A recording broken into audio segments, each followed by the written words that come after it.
So Clay Okay. wants to let us know there's a feature of the iPhone emergency calling that can be useful for privacy protection as well.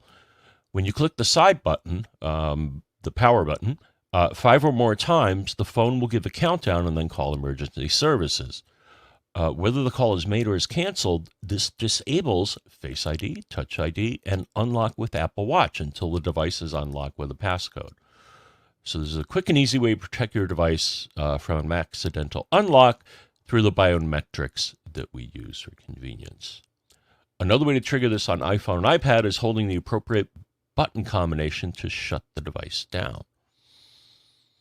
Yeah, I like this one because it allows you can in your pocket do this.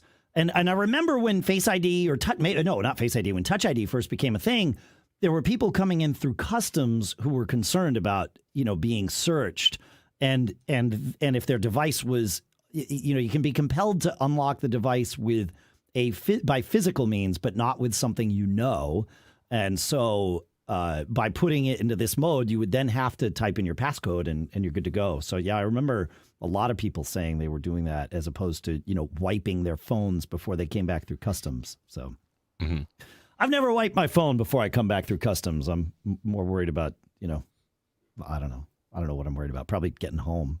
I'm worried about losing all my pictures. Yeah, exactly. Yeah, exactly. Now, there are a number of ways to make this happen.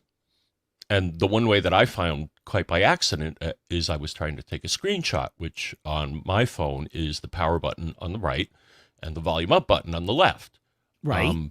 If you hold those down too long, that also activates the SOS screen. And I freaked out the first time it happened to me. I'm like, I don't want to call 911. Well, and that's what you can do in your pocket because your phone will vibrate when it moves to the SOS screen. And then if you let it go, it won't call 911, right? So that's the key. You can do this completely, without looking at your screen, which is potentially handy. I don't know.